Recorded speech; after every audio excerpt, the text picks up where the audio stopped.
Hey guys, welcome to MasterGamingVR. I am here with Riley Dutton, also known as Urbane, creator of Orbus VR. Where we are right now, we are here for the interview round 2.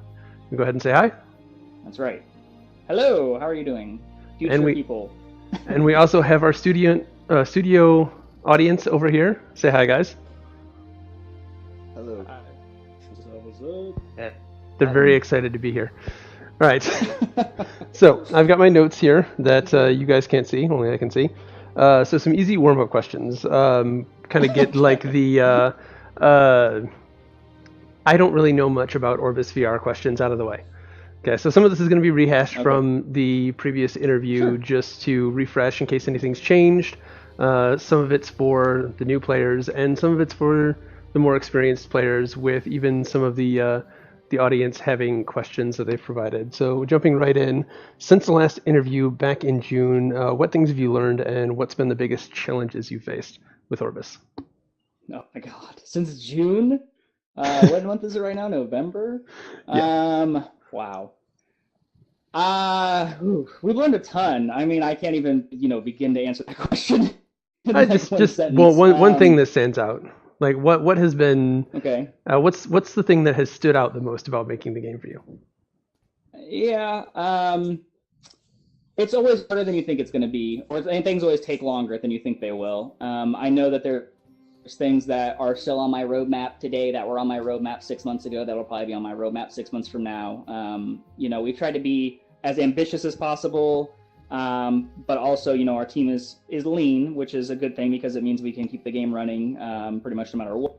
But at the same time, it kind of restricts everything that we can do. So, that's been a learning experience. It's not one that I've not learned before, but it's always a fun lesson to relearn. And then I guess the other thing is, I think if you talked to me 6 months ago, one of the things that probably a lot of people would have been saying about the game is, the art style is not that great and you need to redo it. And I would have probably been saying like, it's okay, it's good enough, and all this other stuff. But, about 2 or 3 months ago, we were like, you know what, we really need to take a look at this and start redoing it. And I've probably been surprised the most about what a big change that's had just in the external perception of the game. I mean, I knew some people out there who weren't super keen on the art style, but it really feels like us switching to this more kind of cel-shaded Zelda Breath of the Wild kind of style has really opened up doubled the size of the potential audience of the game, which is great. So Yeah. So we're gonna get to the elephant in the room in just a second. A couple before that. Okay. So in MMOs, in my opinion, community is what keeps people playing the game. In the last interview, you mentioned that I think you said growing a small community into something larger is what you wanted to do. Are you happy with the community that you've grown so far and how it's been progressing? Oh yeah, for sure. We are actually, I think, ahead of where I thought we'd be at this point. Obviously, there's a minimum size the game has to reach, just from I think, fun standpoint. Obviously, also from a keeping the game going long point. But every indication is that we're definitely going to meet that point. So the reason we reported about 2 weeks before we go into early access. So obviously, how much we sell once we're on Steam and the Oculus Store, that's going to be a big part of the game's future in terms of figuring out how big we can make the next big content patch and that kind of thing. But yeah, it's been amazing. Cheers to all you guys for sure, and it keeps growing every day. I mean, there's hundreds of new people that have joined just in the last 2 weeks. So I mean, and they've been amazing. So cool. So you recently hired a new community manager for that, as well as a QA lead. How big is the team now? You said you're a pretty lean team. Yeah, right. I think the total team size now is at 8. We have, but of those, only 2 are full time. That's me and Robert. So the rest are a combination of, independent contractors, and they all work remotely. So I guess everybody's remote, but they kind of scale up or down depending on how much work there is for their area of the game. But at this point, we have myself and Robert. We have 2 3D artists. We have 2 2D artists. We have a writer, and we have the QA manager, and we have a community manager. And then we have a cinematic artist. So I don't know how many I just counted off, but that's the team size right now. So okay. I think we'll come back to that later with one of the community questions. But for now, Warm and Fluffy is over. Let's get into the game and the elephant in the room. So you've mentioned in other areas, but what was the motivator for the shift in art style? You said that, a lot of community aspects, but what really pulled the trigger on the art change? Yeah, so I will say this art style, which again, I was Zelda Breath of the Wild, with the kind of cel-shaded art style against the background of a more realistic, terrain and environment assets. I mean, not photorealistic, obviously, but I guess realistically lit is probably the best way to put it. That art style is the art style I've always wanted the game to have. It's just that at the time when we started, we had a team of 3 people, and I was like, I don't know how many resources we're gonna have to make this game. We're gonna stick to an art style that's very, very easy to do, that we can churn out assets like crazy, because it's more important to me to get the game out the door, playable, and have content than it is to have, spend the next 3 years, making the game and have the graphics be like photorealistic or something. Plus, I think it's just better for most VR computers, of the current moment, to have something that's not photorealistic if it's going to be a big world. So I kind of went with that, and then what it really was Elijah, our 3D or kind of lead 3D artist, came to me about 3 months ago, and he was like, "Hey, I've been thinking about it, and I really think that we can do some recoloring and use this new shader that I'm working on, and I think if we really put our heads down and do it, we can get all this stuff redone before early access, and I think it's going to make a big impact on the game." And he kind of pitched us this idea, and I was like, you're kind of signing yourself up for a ton of extra work. So if you think you can get it done, that's amazing. I'd love that. But I'm not going to require, I was never going to be like, we have to get this done. So, but he basically was like, we're going to do it. And so you guys have him for really the fact that it happened. Well, thank you, Elijah, because it looks really great. Thanks. Yeah. So that was really the impetus behind it. And there's still working on it. I mean, this wall over here is bugging the heck out of me right now that it's not updated. It's still yet. The old style. Yeah. There's still a lot of assets in the world. Yeah, there's still a lot of assets in the world that need to be up. Any idea it's gonna take a while to get it all done, but any idea on a rough percentage of how complete the asset conversion is? I mean, so obviously all player-related stuff is done. Like you see our lovely audience here, all their gear is done. The terrain and the trees and all that are done. All the monsters in the world are pretty much done, except for some of the later elites and the bosses that we're still working on. And we're sticking with this same art style we're already using on, for example, these buildings. So we're not changing anything there drastically. Really, there's still some physical props in the world, like the walls. Guild City comes to mind as some, we've talked about making some improvements there. So I'd say it's probably 60 to 70% done, if I was just hazarding a rough guess. Okay. But there's again, that's one of those things that falls under everything seems like it's going to go faster than you think till it's time to do it, and then it takes longer than you think. So it's been a week or two since you started getting people in with these new art assets.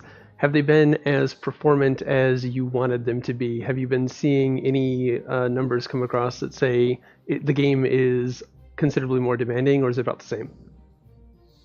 Oh, no, it's definitely more demanding. There's no doubt.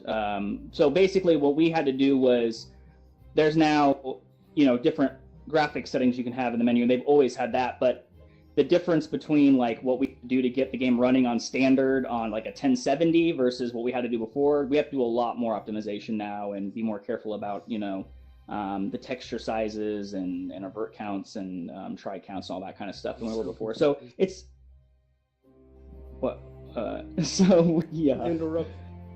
have to definitely do more work on our end to make sure the game's performant. But I think the minimum requirements haven't changed or anything like that. And I think overall, even if you're on low or medium settings, because you're at lower end in terms of your rig, I still think you're getting a better experience in terms of the graphics you're seeing than you were before. So I think overall it's a win. It's just that now, in order to run the game on high or ultra, you really have to have a pretty beefy computer.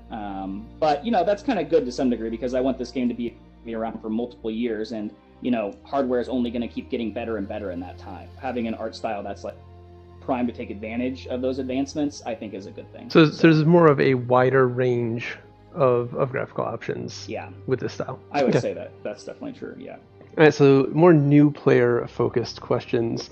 Got a lot of people wanting to understand the business model.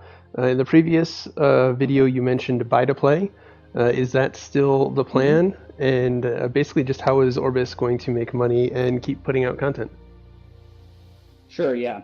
Yeah, no, buy to play is definitely still what we're doing. And there was actually a couple threads on Reddit over the last few days that I've tried to be in responding to questions from other people about this. But basically, it's you buy the game once, you get to play the game you're buying today for as long as you want. You know, definitely for multiple years. You know, hopefully forever. You know, obviously, I can't promise that I'm going to be around doing this for the next 20 years, depending. But you know, definitely long term. You better. And yeah, right. And you know, we've designed the server to be very, very cost effective to run. So like, there's no concern in my mind about like paying, the server bills if, a year and a half from now, the next expansion's not out or something.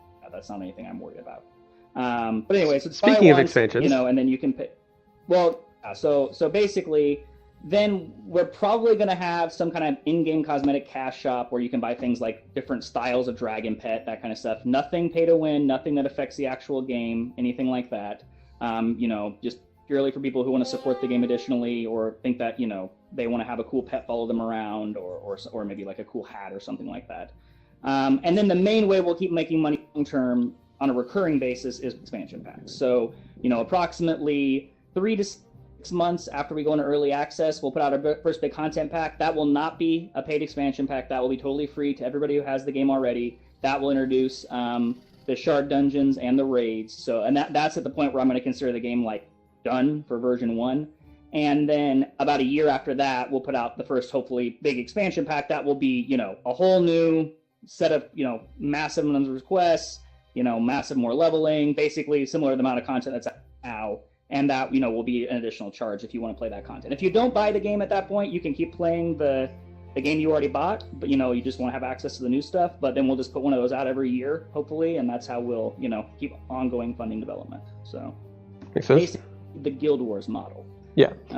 So there was a follow-up to that for Death by Pony, which was asking about expansions and how they will be monetized. I think you already touched on that. I just wanted to give him the shout-out for posing that question out there. What is the current price right now and the benefits that you get from buying in today? Okay. So right now, the cheapest you can get in at if you want to get into right today, like you want to play right now, you watch this video and you want to get in, the very next second, is the Founders Pack. That's $50. That gets you the base game. It gets you some cool little cosmetic perks. They're listed on the buying the game page on the website. But basically, you get like a little cannon and some other stuff. Like a special cape that goes up when you first launch the game. If you don't care about the beta, which the beta lasts until December 8th, if you don't have the beta and you just want to wait till the game's actually for entering early access, you can pay $40. And if you do that by December 1st, you'll qualify for the 24-hour head start on December 13th for early access. And how is that early access? Progress in between beta and early access. Sorry, go ahead. Good. Go ahead and finish. I was just going to say, and we are resetting progress between the beta ending on December 8th and the early access starting on December 15th or 13th in the head start. And then from that point forward, like, we're considering the game out in terms of, like, we're not resetting progress. The game's not finished yet. There'll still be bugs. There'll still be some things that aren't in yet, like the shard dungeons and the raids I talked about. But, at that point forward, that's not beta in this, that we're going to reset what you're doing. It's like everything's for reals at that point. So. All right, so just so there is no confusion on that, the early access period will start on the 13th and run until sometime on the 14th, where the game will then be down for 24 hours as you transition over to Steam and Oculus Home. Correct? Right. Okay. Yes. I think this question was further on down the line. I don't see it, but what was the motivator for opting to switch over to Steam and Oculus Home as opposed to continuing to roll your own launcher? Oh, well, number one, patch sizes. That's the main one. Writing a Delta, launcher that's capable of doing Delta patches is a not an insignificant problem to solve, and it's not what I want to be spending my time on. And Steam and Oculus both obviously already have great patchers built into them. I've actually been testing it, for example, on the Oculus Store already in like a hidden dev build, and up is like 600 megabytes to download, and our patcher is like 38 megabytes to download on theirs. So that will be amazing when I can actually put out patches as fast as I want without like feeling like I'm, run over on their bandwidth bills for the month. So that's really, honestly, that's one of the main reasons. The other main reason, obviously, is visibility. You know, a lot more people are going to buy the game if it's available through those stores than they are going to buy it from us directly. Obviously, there's a cost to that. You know, we can't talk about it, but there's, you know, a cut that Steam and Oculus take, and you know, that's just kind of the price of doing business, I guess. You know, but yeah, that's the main two reasons. So okay, let's see. What will the price be after the game launches? what will it? I'm sorry, you kind of cut out a little. What will the price be after the game launches? Yes, once so December 15th rolls around, I didn't buy into the beta. What's the cost then? Yeah, so it's $39.99 on Steam and Oculus. That's the price it'll launch at. We will increase the price after early access ends, most likely. But again, that's a long ways away. That's at least 3 months, if not 6 months away before we're going to say we're out of early access. So you'll have plenty of time to get in at that price point if you want to. But yeah, so it'd be $39.99. Okay. This is one that I know you've answered several times, but I just want to get out here. Will there be an open beta? There's not going to be an open beta before the game launches. Definitely not. There will probably be some type of, whether it's you can level 1 to 5 without buying the game and then you can test it out, or whether, you know, there'll be something like that, or a free open weekend maybe after early access is out the door and we've had a couple months to get things stable and all that good stuff. So we're not saying that we're never doing another free thing again, but at the same time, our primary focus right now is taking care of the people who have financially supported the game and making sure they have a great early access launch experience. And then once we get past that and everybody's happy, then we'll turn around and say, okay, now if you were on the fence about it, I totally get that, and that's great. You know, come check out the game and see what you think. So makes sense. All right. So Sunkist asks, what does the roadmap look like for the next year? Yeah, so I'd say early access, and then obviously probably 1 month of just dealing with post-launch hangover is probably the best way to put it. You know, bugs and bug fixes, and you know, scaling up the server as needed. Hopefully there'll be a massive influx of people and all that good stuff. So that'll probably be like the first month or so is just that. And then about, like I said, hopefully 3 months into early access is my goal. We'll have the shard dungeons out. Those are like really higher level content for people who want to challenge. It's basically every dungeon in the game scaled up to level 20 plus. So like there's a whole blog post on it, but basically you know, you can start the dungeon. If you complete that dungeon, you can do the next level. That's even harder. There's different effects that are applied. So your, you know, I don't know, your row-based abilities, you know, may do less damage, or the enemies may be weak to frost or something like that. You know, we'll keep playing with those and make it interesting. And then about 3 months after that, 2 to 3 months after that, the first raid will come out, and that will be a big experience for, you know, 10 players to get in there and take on some truly epic bosses. And then we'll start work on the next expansion, and that will come out around a year after that. So that's like the next year and a half roadmap wise. In between there'll obviously be lots of little features we're working on. So for example, I want to do more with the pets. I want to keep working on the market stalls. I want to work on the fellowship hall. I mean, there's like a million little things I want to do, but those are like the big picture items that like would be the tent posts, so to speak. Got it. So mounts. Will we get them? And if so, when? Yes, mounts. I don't think we're going to do... It's hard to answer that question because I haven't had enough time to experiment yet. My original idea for mounted travel was to give everybody a little tiny personal airship that they could like fly around in, or like, you know, go around in. But hey, those are really kind of big and take up a lot of space. And it doesn't look so great when you have 20 of them, you know, clogging up the town square. So I don't know that that's going to work. So then now I'm leaning more toward just giving you more of like a device that lets you kind of like a magic carpet or something that lets you float, say like 6 feet off the ground and just go really fast. We're definitely not going to do anything in the short term that's like flying really high in the air. I have actually experimented with that, like almost like a jetpack. It's really kind of nauseating to me even, and I spent a lot of time in VR. But you know, maybe long term we might get around to doing something like that.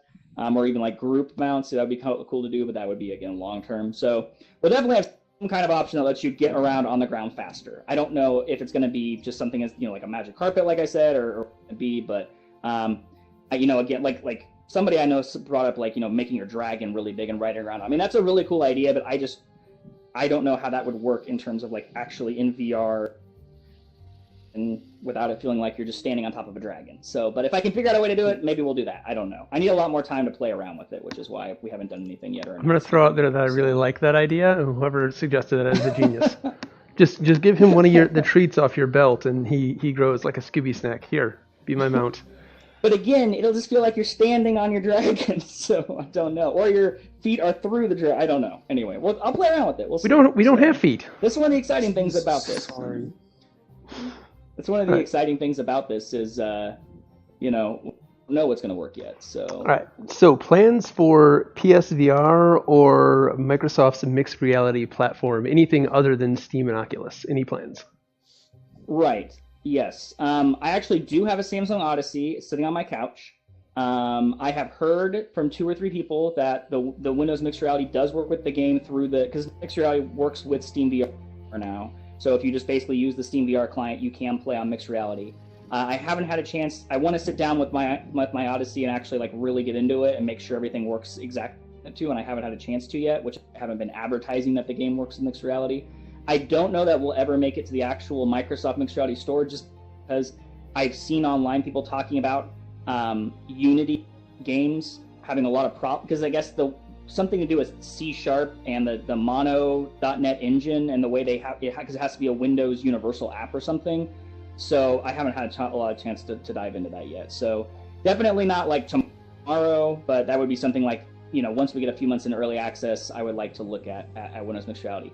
PlayStation VR, long term, we want to get on there.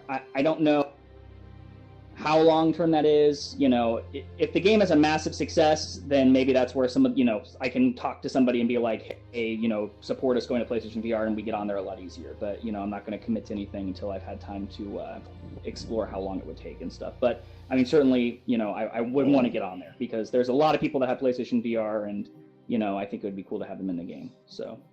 Okay. So any updates on any new VR technologies that you're planning on supporting? Like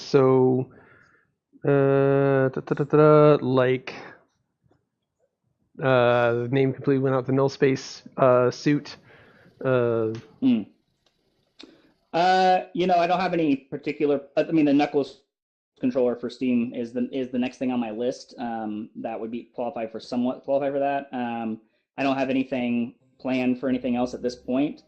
I guess if I was looking at obviously if we're talking about like a 5-year timeline, then yeah, obviously we'll look at all that stuff. But if you're talking like a 6-month timeline, no, it's definitely not something that's on the 6-month timeline. So, okay. I mean, my long-term goal is to get the game onto as many platforms, supporting as many cool VR technologies as we possibly can. I mean, but obviously with the smaller the team is, to focus on what we can do today, as opposed to something that only 10 people might have access to. You know what I mean? So. Right. So we already talked about release December 15th. Will be an EA soft launch. Do you ever foresee add-ons or mods eventually being allowed in the game? You mean like UE mods? Is that what you're talking about? Or yeah, do you mean GUI mods. Basically, World of Warcraft level. Right, I want sure. to customize my stuff. Yeah, maybe I have actually designed, like when I work in the user interface stuff for things like the player menu, there's actually an internal system I'm using for that could eventually be extensible. I've kind of designed it that way. Like there's kind of like a sandbox of functions I'd be comfortable letting people have access to, so they couldn't just do anything they wanted, but they could do certain things. But I don't, again, it's not on like the 6-month roadmap for sure. We'll see. I mean, I have no problem with some of them long term. I don't know. Because I played both Final Fantasy 14, which didn't really allow them except like in external programs, and then I played WoW, where like you pretty much had to have like 18 different add-ons to play it. I liked the Final Fantasy 14 model better. Just I didn't want to have to install 18 add-ons just to be able to play the game, and Agreed. feel like everybody else would judge me if I didn't have them. So I would be very concerned about that happening to the game. I would not want that to be the situation where it's like, oh, you don't have deadly boss mods, you can't come on. Like that's silly to me, because that's not the game. So if we do allow them, I will say this: it will never be anything like deadly boss mods. It will be more stuff like auctioneer or something that just like helps you organize your inventory better, or that kind of thing. So yeah. That makes sense. I'm not a huge fan of mods. You ask anyone I play with, I'm very vanilla when it comes to my games, but sure. I know that's going to be a big question, thus asking it. Well, the main one I think that people haven't asked about yet, but at some way someone's going to start asking about is obviously DPS meters. So that's the main one I'm assuming is going to be coming down the pipe at some point. Yeah, So, that's one that I could actually get behind. Just sure, right. yeah, even if it's just for me. So I think the toxicity comes when I'm looking at Elk and he's doing half my DPS. But at least if I could see my own DPS, that would be cool. Right, and that was my Combat 14 kind of community stance on it again is that you're allowed to look at DPS meters, but if you ever bring it up in game to disparage someone else, that's like a bannable offense. That's something that I would probably be fine with having a similar policy if we ever did have them.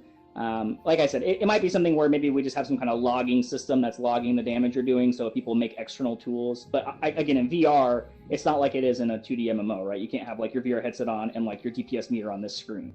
Right. So, and I don't think we're ever going to have like a DPS meter built in. So there are other things like for my notes right here, I'm using Overdrop, which is using Steam Overlay to insert a window in here. So there are things that could be done like that.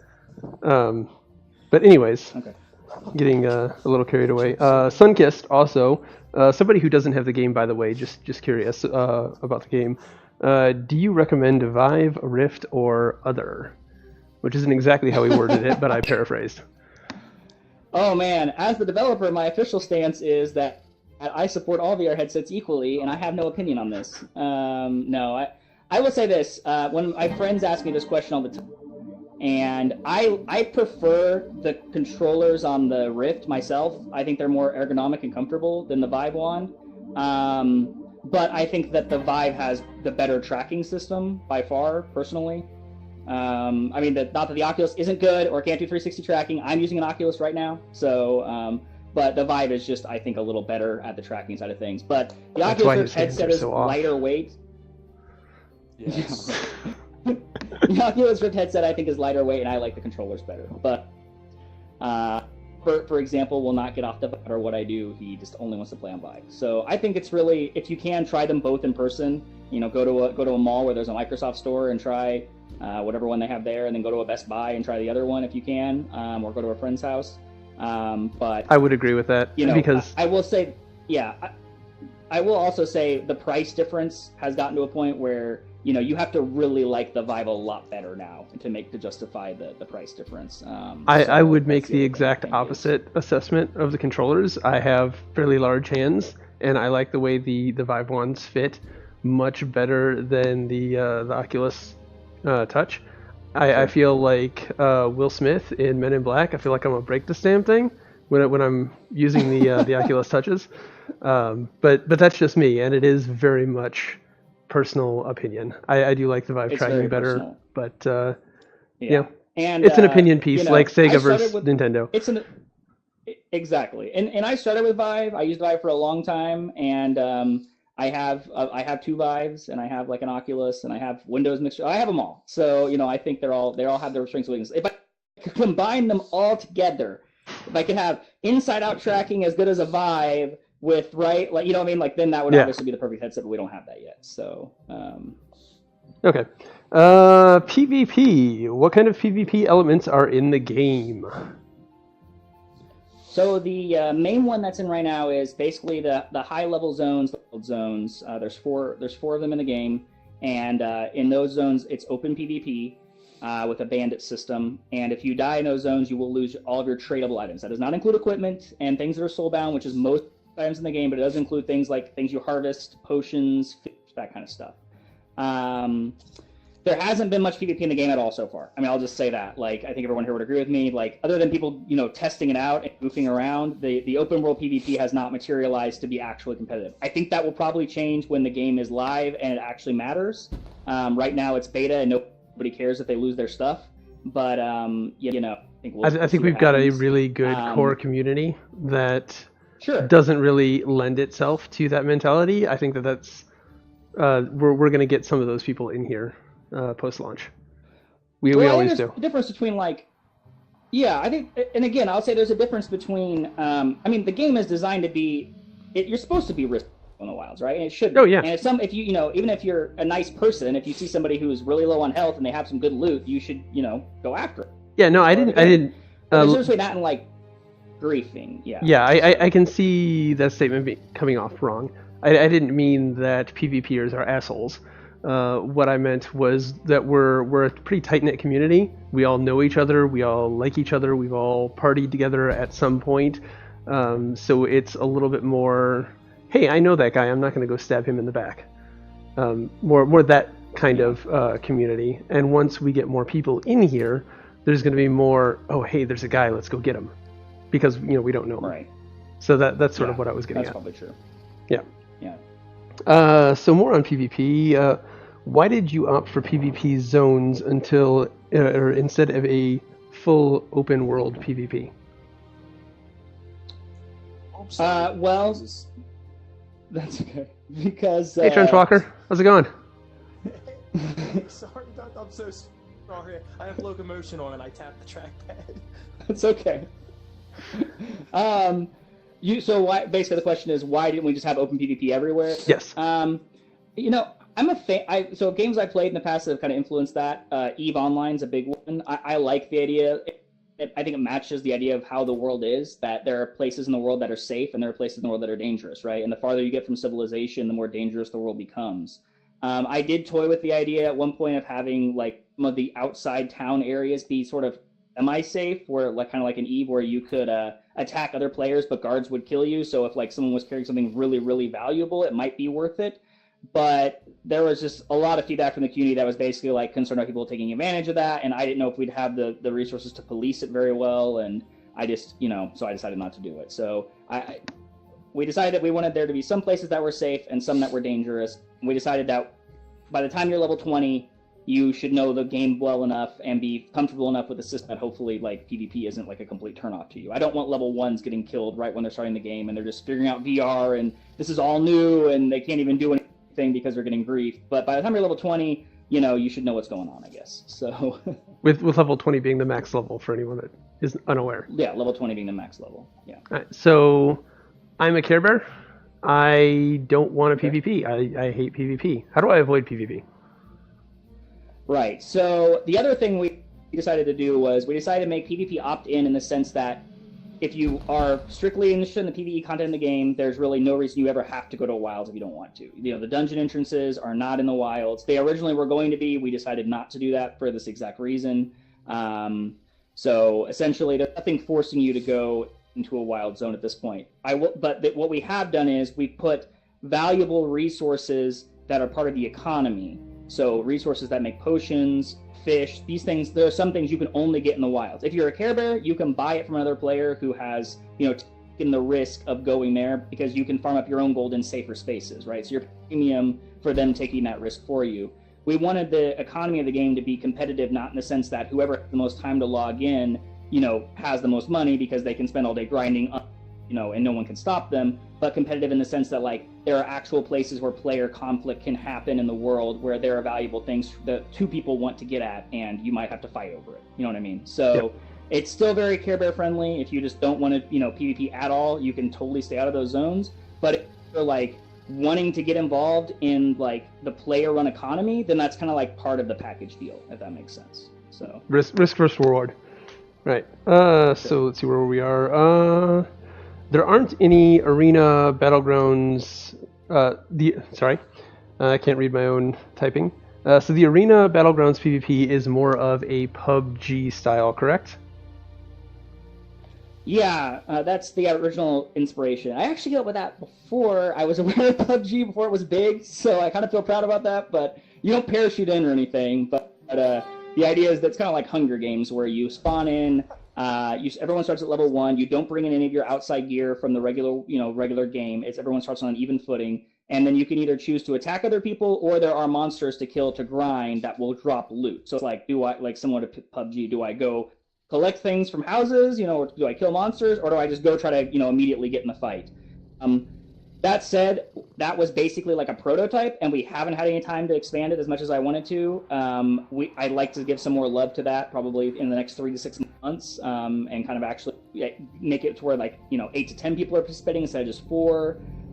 expand the number of battlegrounds that are available and that kind of thing. Yeah, that kind of just really, we put that in really early on because there wasn't much PvE, like there was no leveling and quests and stuff really to do yet. And we were like, what can we do to let people do combat that, will be interesting over and over again for these people who are playing in the alpha, before there's really much content in the game. And that was something we added. So it hasn't really been something we've spent a lot of time on though. Yeah. So Barnaby Jones wants to follow up with that, with any plans for ranked team PvP or large-style battles on unique playing fields? So, like, battlegrounds, like from WoW, like kind of like AV or something, or... So I'm thinking more like, I think he means like twos arena. So you go in with your buddy, and you fight, another group of two, and then that, climb the ladder. Or something like Alterac Valley. I'm a vanilla WoW player. I don't know what the new ones are. I could definitely see us adding like a... Yeah, I could definitely see us adding like a 5v5 arena. And in fact, we probably may want to switch to that instead of free-for-all, just because I think I've said before that like I want the PvP to be balanced from a group standpoint, not necessarily a 1v1 standpoint, because I think most of the battles should happen in groups, in MMOs. So I could see definitely us adding that, like a 5v5 arena with like ranks and elo and all that stuff. We have done some internal testing on battleground styles of Capture the Flag. We did one that was kind of like a MOBA, only in VR. I mean, we've done stuff like that internally just to test it out, but we haven't, sat down and said, yes, this is definitely something we can get in the game and we're going to spend time on at this point. That's the kind of stuff that would be 3 to 6 months out, probably. I would love to see a small-scale MOBA-style battlegrounds with minion waves and really towers, well, and maybe a 1 or a 2-lane thing. Exactly. Yeah. Right, exactly. I think it could be really cool. So we just haven't had time to really sit down and develop it. So. Right. So crafting. What crafting professions are currently in the game, and what's the elevator pitch for each of them? What do they do? Okay. Well, so first shout out goes to fishing. It's not a crafting profession per se, but it's a lot of fun. And I will say that I don't usually fish in MMOs, but I actually enjoy fishing in this. I'll actually literally just, don't tell anybody this, but I have secret fishing spots that I go to when I just want to relieve stress and I don't want anyone to find them. So you can go ahead and you can go ahead and quietly tell me. I won't tell anyone, I promise. Other than that, the other two real crafting professions are in the game right now. The first one's alchemy. It's really a lot of fun, I think, because you get the physical sensation of like putting the ingredients in the cauldron, and the timing is important and everything. And once you get good at it, you really feel like, oh, I know how to make something. I know how to brew a potion, like a real alchemist would. And that is all about like precision, gathering the right resources, knowing the recipe, precisely following instructions. It's about like that. It's not about like discovery or creativity from a sense of like, I'm going to make my own potion from scratch. So if you're into that kind of thing, that's really a great crafting class for you. On the complete other end of the spectrum, we have this thing called Artificing, which I have never seen in another game do before, and I think is really cool. And it's kind of complicated, hard to explain, but I'll try to give you the 10-second pitch. Is basically there's something like 36 actions in the game now that are tracked internally by the server. And if you drink a special potion, you can watch another player just like do their thing, like fight a monster, and you will see symbols appearing above their head that indicate which of those actions they're doing. So it's like a whole chain of it's like watching the Matrix go by. And then your goal as an artificer is to watch that and look for patterns. So you want to see like, okay, I see, ABC showing up a lot. So then you go craft these tile sets that a pattern, and then when they put it on their equipment, then when they get a buff every time that pattern happens. So essentially, the better you are at like knowing what those things mean, so you can design tile sets and you can put together 3, 4, 5, chains in a row and get really powerful effects going. The more talented you are at that, the better you are at the class. So it's like it's like all creativity, problem solving, puzzles. It's like there's no instruction book to. You have to figure it all out yourself and be totally creative about how you do it. So I like that there's basically two completely different things, both really integrated into the game world that, have two different styles. Long term, the other thing I want to do is put together like a toy making class. And there's actually an old video from like a year and a half ago that you can Google that you can find where I show a prototype of it. But basically, it's a cool thing that you can really only do in VR, where you essentially put together like a little mini airship as a puzzle, like a 3D puzzle. You like take the pieces and you can see the outline of what it should look like, and you have to figure out how they fit together. And then when you do it, then the airship is complete and it like follows you around or something. So that would be for making like little mechanical pets, or maybe traps that could help in combat, or just it'd be really similar to like engineering profession in WoW. Like I thought about doing like a little 50% chance to resurrect you kind of device, like like they have in that that just kind of silly stuff like that, rocket boots or whatever. So. Okay. That's not in yet, though. That's coming in the future. So tomorrow. No, not tomorrow. So nothing else is into the game for you're cutting out a bit. For the end-game dungeon, if it's not in the game yet, except the end-game dungeon, it's not getting in before early access. I hope everybody knows that. Okay. So you might have already answered this with your previous statement, but so there's a tutorial for gathering, fishing, alchemy. Will there eventually be one for artificing that will maybe give you a potion, show you a dummy, with runes spinning over its head and tell you, here, go make this tile set? There will not be. Artificing is just like the rune mage is the most mysterious and learn it on your own combat class to some degree. Artificing is the most mysterious learn it on your own crafting class. So it's supposed to be an advanced class that you're going to have to talk to other players. You're going to have to experiment on your own. You might have to go read information outside the game to learn about it. And I'm okay with that.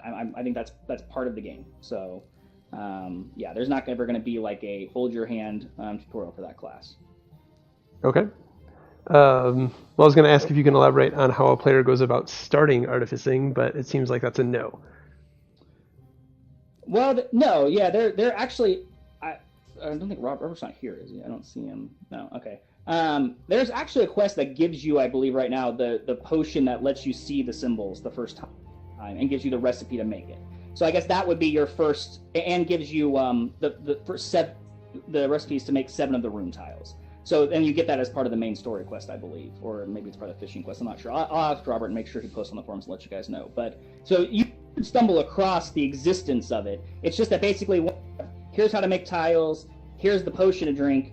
Like figuring out what do these symbols mean. Which are the right tiles to use? Where do I get the rest of the tile recipes? That's the kind of thing that's like you're kind of on your own to figure that out, or ask someone else who might be willing to help you. Okay, fair enough. So yeah, there was the Steam and Oculus question. We skipped ahead. Let me find out where we are now. So for people going back to the shift over to the Steam and Oculus launcher, for the people that buy directly from the website before it's transferred over, how will you determine whether they get a Steam or Oculus key? Or will we get access to both? You will not get access to both. I'll tell you why. Because once we switch to Steam and Oculus, essentially having it on Steam or Oculus, having an Oculus Steam key, basically, that's how we determine you can now access the game. So if the problem is if I give out everybody 2 keys, you could keep a Steam key and give an Oculus key to somebody else, and then they would be able to make their own account and log in. I would have no way of knowing that that was the same I gave you, because there's no way for me to know that when you're signing up, how that all works. So there'll be a website that you'll go to. You'll pick, I want a Steam key, I want an Oculus key. It'll give you a key, and then you'll be good to go. When will that information? Okay. Yeah. I was going to say that out. I don't know the exact date, but it'll be probably after December 7th. Probably about a week before early access. Okay. Yeah, that's how that's going to work. Right. So we already talked about the benefit to purchasing now instead of waiting for the game to hit Steam is obviously getting into the game now and the head start. I think will those be the only 2 launchers? So just Steam and Oculus. The Orbus launcher is going away. Yes. Okay. Let's see. Let's go back to PvE. Death penalty wasn't solid when we last spoke. What is the final iteration of death penalty? Is that what we currently have right now? You just cut out really bad. I think what you said. Sorry. when we spoke last time, what the final iteration of the death penalty was going to be wasn't set in stone. Is what we have now the final iteration, or are you still working on tweaking that? No, I'm pretty happy with where it is right now. So essentially, if you're talking about PvE content, you obviously have the walk back to what you were doing if you want to recover your tombstone. So you take a pretty hefty durability hit, like 40% when you first die. As long as you get back to your tombstone, you get like a significant chunk of that back. So you can die like around 9 or 10 times ish before all your gear breaks, and you have to go back to town to repair it. If you can't make it back to your tombstone, you can only die like twice. So it kind of encourages you to still be adventurous, but at the same time, don't get in situations, you're going to be totally unable to go back to where you were. Otherwise, you're going to have to go back to town a lot. So you're kind of losing out on time there, and then obviously a little bit of money. Then for PvP, we have the actual loot drops in the wild, which is obviously like the ultimate, kind of death penalty to some people. So I'm pretty happy with that too. So, yeah. Think that there is a concept floating around in my mind that someone on the forum suggested a while ago, and I just haven't had time to play around with it, of sort of that's a good short-term penalty, but I kind of want there to be more of like a long-term penalty too, in terms of, I don't know, the original concept of the game was like you were going adventuring out in the wilds, and you like, how long can you stay out there before you come back to town to replenish supplies? And I feel like we're kind of missing that right now. But I don't know if that's more because I need a better mechanic, or if that's just because the game world didn't shape up the way that I originally thought it would in terms of how far away things are or what's going on there. That might be like a good expansion sort of thing, is like there's a bigger wild zone that you have to go deeper into and that kind of stuff. So anyway, I'm thinking about, like, some people brought up like having like a campsite where there's a fatigue mechanic or something where like if you die too much too quickly, you could have to like hang out at a campsite for 5 minutes to replenish and kind of chat with people. I like that idea a lot, so I haven't had a chance to really play around with it too much, but obviously it's not going to be in before EA, but that's the kind of thing, like for high level content in a future content patch, we might experiment with that, or like you're going to go explore, you're going to go into the necropolar eventually, right? So it's like maybe with that mechanic of going in the necropolar, there is a whole mechanic around that of like how cold you are, and you have to replenish yourself at a campfire after a certain amount. I could see us doing that for that kind of thing. So okay. So dungeons. How many dungeons and raids are in the game right now, and how many are are the plan for 1.0 release? Right. So right now in the game there are 3 dungeons. They're leveling dungeons, meaning you do them like one level 8, one level 12, one level 16. There is a level 20 dungeon that has as much, basically it's as large as those dungeons put together, that we have the modeling done for and the layout done for. I just have not actually done the boss fights for it yet. That's the holdup. So I'm at least one wing of that, which would be like 2 boss fights, is coming out before EA, or like right after EA, at least one wing. And then we're hoping to get all the wings out by the time you guys who are in EA get like all the way to level 20 and get kind of like leveled up generally, then it would be ready to play. Then after that, we'll do the shard dungeons, which is the same dungeons I just described, only with, retuned fights with increased difficulty. So there'd be a total of, at that point, I think, like 3, 9 plus 6. So it's like 15 or 16 boss fights total between all those dungeons. And then about, when the raid comes out, that's going to have, I hate to say a number because I'll probably be wrong, at least 3, probably 6 raid bosses is what I'm shooting for. And that would be all before 1.0. That would be the 1.0. So, that would be the 1.0. Then there's also 2 world bosses currently, and there's a 3rd world boss that's part of the Tradu Mines, the endgame dungeon I described. That's in a shared central area of that dungeon that you lock and then do. So there will be 3 total world bosses as well. So what about outside of the shards, because it's slightly different? Will there be any sort of heroic or hardcore dungeon modes that are planned? Well, that's what the shard dungeons are. They're like essentially, if you played WoW in the most recent expansion pack and you did the Keystone dungeons, that's essentially what the shard dungeons are. So they're like, 20 plus content, all those up to 21. That it gets progressively harder. It's extremely hard content. challenging dungeons to do, like heroic mode dungeons or whatever you want to, mythic mode, whatever you want to call it. So, okay. Yeah. Let me find where we were. So I think you already answered how many open world bosses are currently in the game. There are, you said, what, 3, and the one that's coming in True Duo Mines?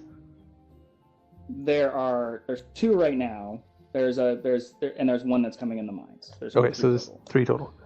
For endgame, you've introduced the concept of sharded dungeons. I guess you kind of did go over that, so I guess we can skip that one.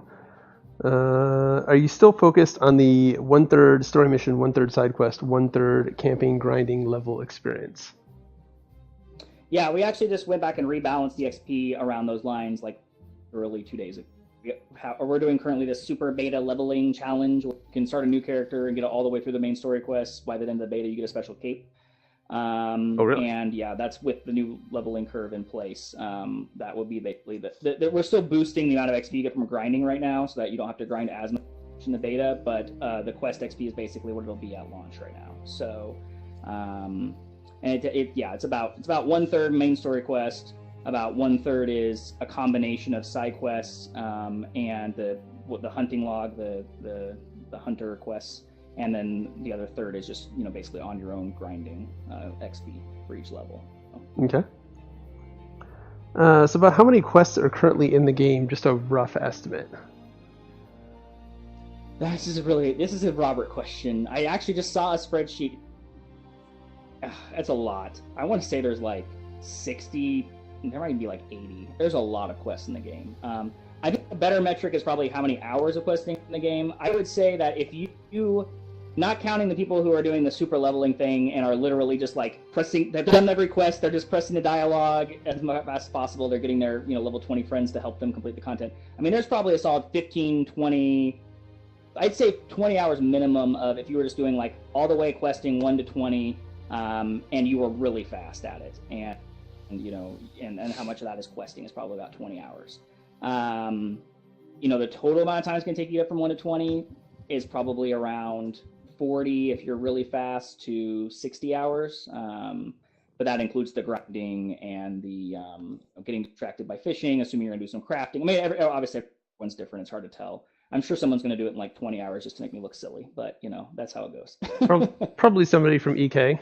Probably somebody who plays a warrior. Probably. So the hunting log that you just mentioned, in one of the previous videos,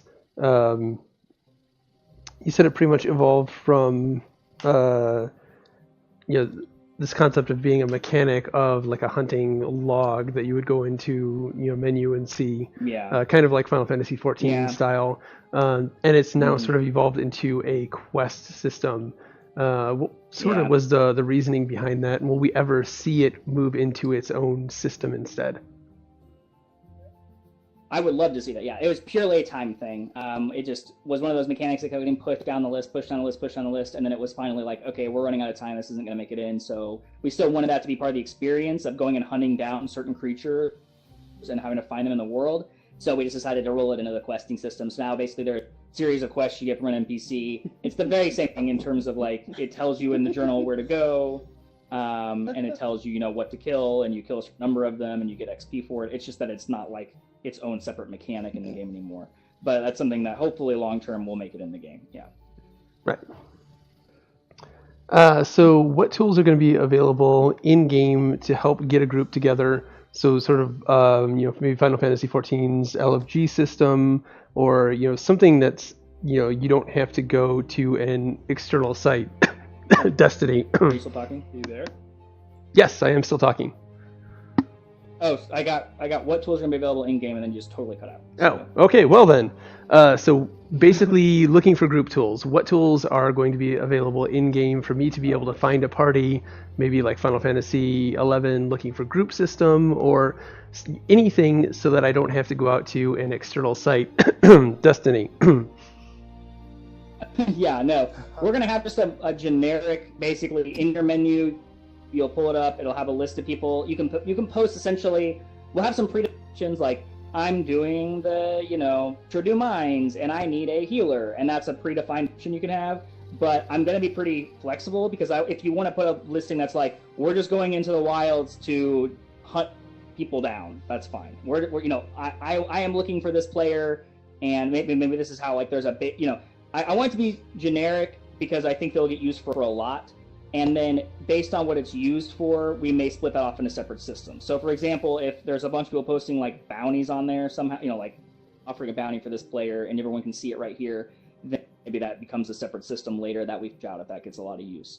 So essentially it's just more of like a listing of people who are looking for groups or offering groups that are available. You click on one, you can see what they're looking for, you can send them a message to get an invite, and that kind of thing. You still have to get to them. It's not a system where you just automatically teleport to a dungeon or anything, but it's almost like a bulletin board that you can just see and see what people are looking for. I'm a little concerned about it being abused / spammed with people selling stuff.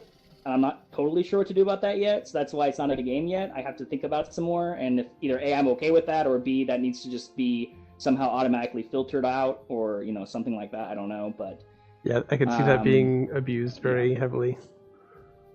Right, yeah. So, I mean, you'll have to be online for your listing to be active, so that's at least, part of it is going to be helped by that. But, I don't really want to just become a giant, market board. So, I mean, I guess the worst case scenario is we lock it down to certain key, you can only pick certain phrases. But I'd like it to not be that if we can help it, so we'll have to just see what we can do. But at the least, you'll easily be able to see people looking for dungeons, people looking for PvP groups, people looking for raids, eventually all that stuff and what they're looking for, yeah. So.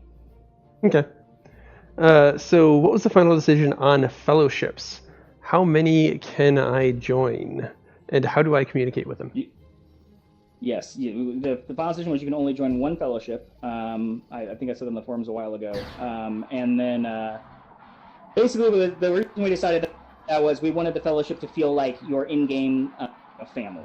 We didn't want it to be something where you were in 8 different ones and they were loosely associated with them. We wanted it to be like, these are the people that I am choosing to associate the most with in the game world. This is my in-game family, this is my fellowship. Your compass that you have, by default, it can talk to your party. If you shake it, then it'll turn green and you can talk to your fellowship from wherever you are. So. Oh, wow. Sounds like somebody didn't know that. The shaking is not perfect yet. You have to shake kind of hard, but we're working on that. So for me, it also doesn't turn green. I never know who I'm talking to. Are you in a fellowship? Are you in a fellowship? I created one, but it was just me. So that might be why. Oh, okay. Yeah, I don't know, but it should turn. Mine worked just now. Okay, well, I'll believe you because I don't have anyone in my fellowship to test it out with anyways, so.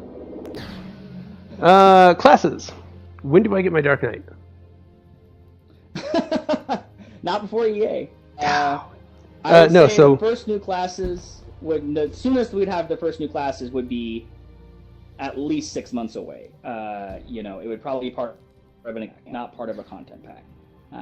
We'll probably be balancing the game in terms of the dungeon arrays around us. You're cutting out a bit. Oh, I'm sorry. Do you want me to repeat the whole thing or just part of it? Up to 6 months out, we'll probably pick up from there. Okay, yeah. We're up to 6 months out. We will probably add in some kind of talent tree system or something so you can have a little more customization of your class. So if you're a warrior who focuses more on DPS, that's something you kind of specialize into a little more. Or if you're a room mage who focuses more on a certain set of spells, or maybe you want your spells to be faster traveling, or I don't know. I haven't set up and planned it yet, but I do want to offer more customization for the classes so that you can, differentiate a little between different play styles and stuff. So that will be in before we add new classes for sure. But in terms of a totally new class, totally new mechanics, it's definitely going to be at least 6 months out. Okay.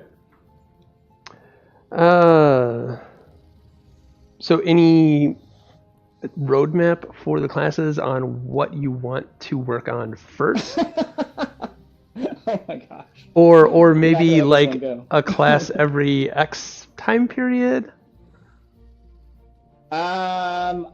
It's hard to say. If I was guessing right now, and don't hold me to this in the future, probably at least 2 classes per expansion pack is what I would want to do. Maybe more if we have time.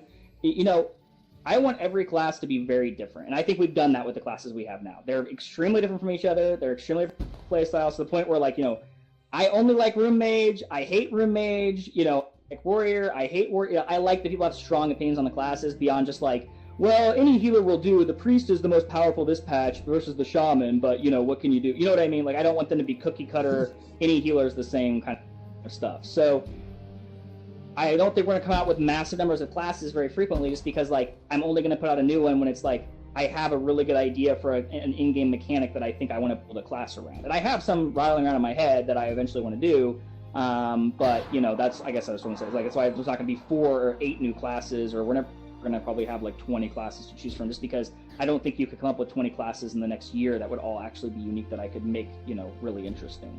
Right.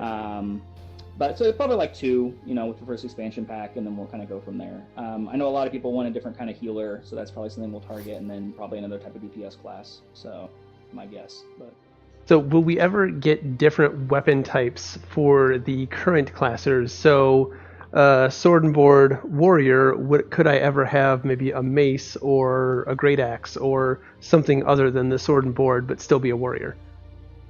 Yeah. I don't know. I like the idea that the class is identified by the weapon. So, like, when you see a sword, you know that it's a warrior. I know that's not a big deal now because there's only 4 classes, but, like, eventually, if, let's say, we did have a Dark Knight, like, I like the Final Fantasy 14 model. They use spears. So then if you see a spear, it's a Dark Knight, that kind of thing. So I don't know, but, warriors, the people who I feel like ask me this question the most, and is there ever going to be a sword that doesn't look just like a sword? Yes, there definitely will be. So I think that's the better question. I think that's more of like a weapon design question than even if I gave the warrior a hammer, it would still have to function exactly the same. It's not like I'm going to build a whole new class mechanic around using a hammer versus a sword, right? Like, it still have to use the same combo moves and stuff. So it's more of like a skinning issue at that point than anything else. I mean, I was also thinking like crossbow for the ranger instead of an actual bow, or for maybe a pistol instead of probably couldn't do that for the musketeer, but those are just sort of the ideas, like a Gandalf staff instead of a wand.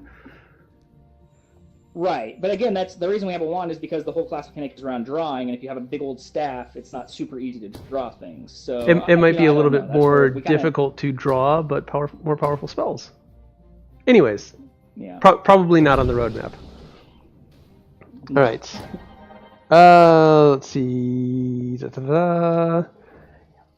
How is the economy going to be set up?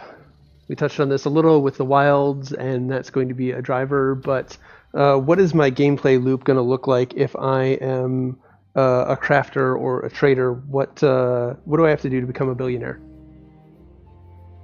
Or a dramillionaire? We have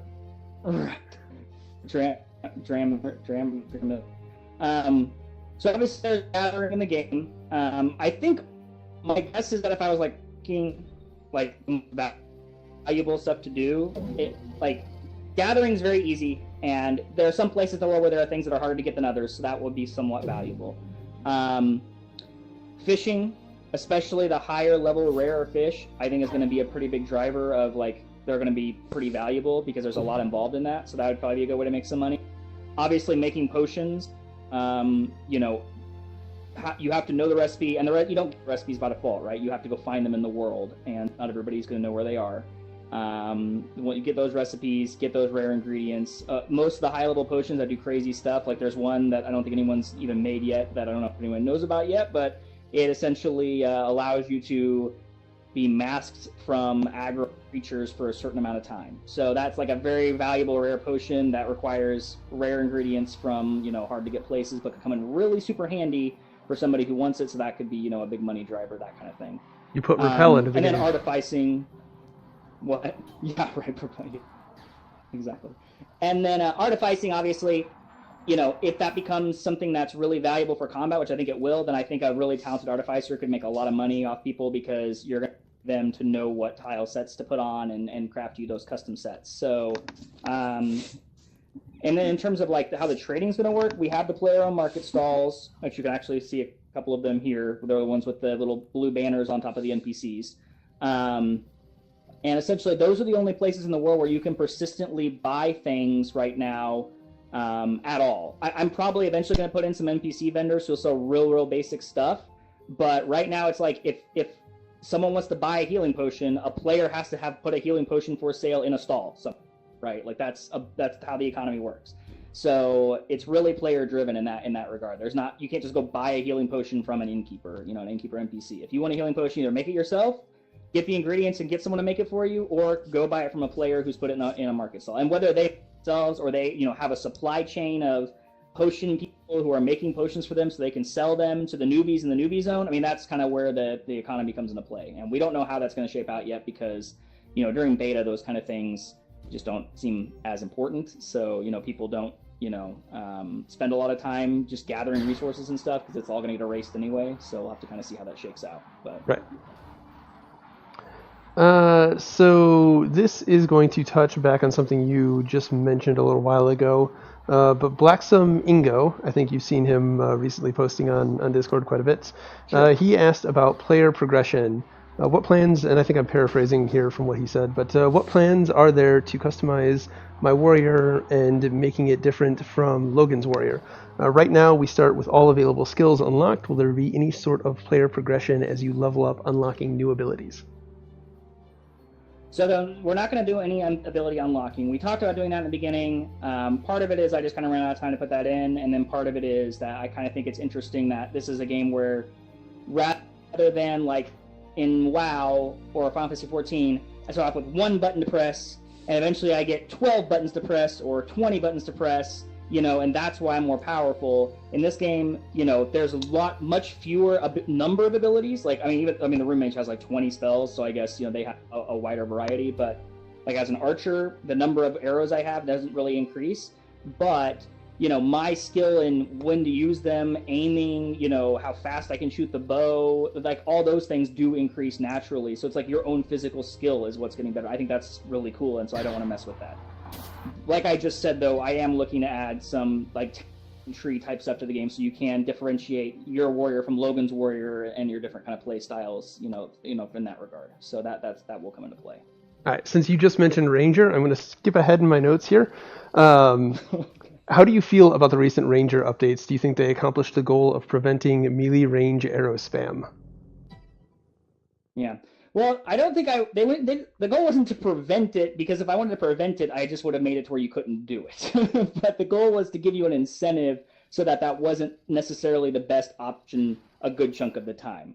I think that to some degree it has accomplished that, but I think there probably needs to be some in there where we're giving stronger rewards for people who are filling up their precision globes and playing with that mechanic. The goal was really for it to be like, if I'm in the middle of a group fight, I have a defined role on the battlefield, which is hitting stuff that is far away and moving around quickly that the Rune Mage can't hit as easily with their spells. And so it's kind of like a twofold system. I have the mechanic on the player side now, but now I need to go rework some of the fights to include those targets. So that hasn't really been done yet.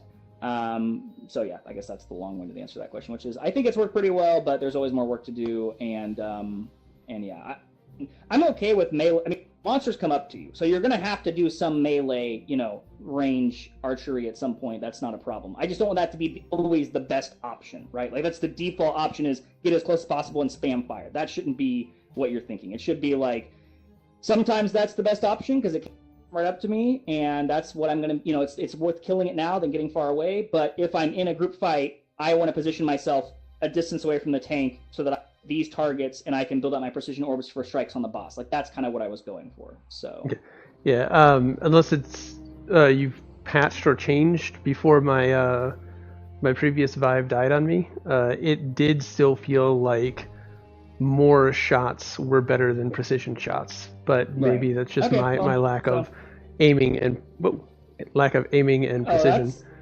No, I haven't changed it. I probably just need to do some more balancing there. So okay. Let's jump back up to where we were. At least now we have the mechanic that I can bounce around. So that's it's still an improvement over what it was before. So where are the ore balls and the pet battle system that we talked about last time? Where's that at? Yeah, that'd be great. That's just one of those things where it's no. Everything's a priority list, right? So No, but really, when are we going to see more pets, and will they be more than cosmetic? Our current dragon pet actually does some minor damage when it breathes fire. Will we see more expanding on that? it's not. It's the pets are never going to do anything that affects the gameplay combat because not everyone's going to have a pet, right? I mean, all the Kickstarter backers are getting them, but if you're not a Kickstarter backer, you're going to have to acquire it via some other mechanic that is yet to be determined. So they're never going to be something that like majorly affects the combat of the game. I want to do more with them long term. I want to do things like battle pets. I want to do things. There will be variations of them out at EA, so that there we have like 5 or 6 ready to go. So that definitely will be in the game.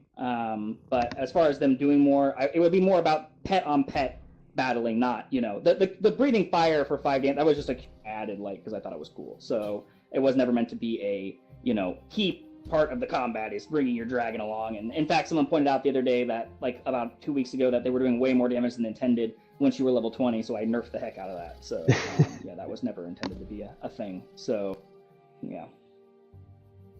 Okay. So you introduced some interesting new quests like the assassination quest, where we're sent off to just butcher some random NPC. I was curious about what was the inspiration for that, and are there any other sort of non-standard quest types that you're introducing or have introduced? Yeah, I can't speak to the inspiration of that. You'd have to ask Nick, the writer. He wrote all the quests. So, and he, and Robert, the producer, who's the one who's putting all the quests in. He's the one who makes a lot of the mechanic decisions about like how the quest will actually play out. So that's not something I can really answer myself. But I think that we want the questing to be varied as much as we can, and that's something that's just going to keep getting better as the game. The more mechanics we introduce into the game, like once we put in the assassinating NPCs thing one time, that's something we have in our tool belt to pull out again in an interesting way in the future. Then the mechanic where, there's a puzzle to solve about this certain altar at a certain point in the quest. That's something we can pull out of our, pocket against, there's a gear puzzle quest that's at the very, very end that, that's kind of interesting. That, those are the kind of things that like we're going to keep getting better at as we go, and as more systems in the game are stable and I'm not spending as much of my time on just getting it to where people can talk, I can spend my time on getting it to where people can like do an interesting on a quest. So I guess I don't know. Yes, more interesting quests are coming. I guess that's the best thing I can say. Yeah. Okay. Any update to cosmetic options? So right now, if I'm in the level 20 warrior armor and Logan's in the level 20 warrior armor, we look almost identical. Is there any plans in the future so that we can sort of customize so that I can see at a glance without looking at a name? Logan is the guy in the hot pink armor, and I'm the guy that's in all black.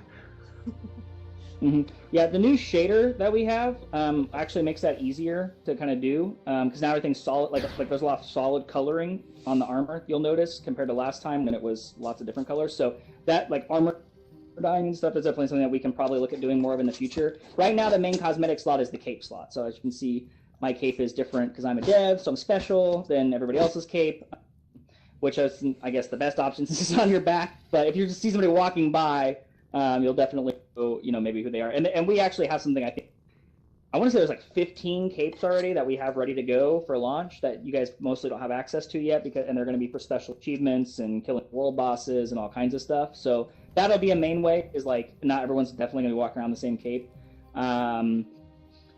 In terms of things like hairstyles, those will probably be some of the things that would be in like the cosmetic cash shop, that kind of thing. So like unique, interesting hairstyles, that kind of thing. Yeah, and then those would probably be the 2 main things for now. And then long term, we'll probably look into doing some like armor dyeing and that kind of stuff. Someone brought up the other day on the forums, and I haven't had a chance to look into how hard it's going to do this, but they brought up the idea of like, how if you play Hearthstone, you can get gold foil versions of cards.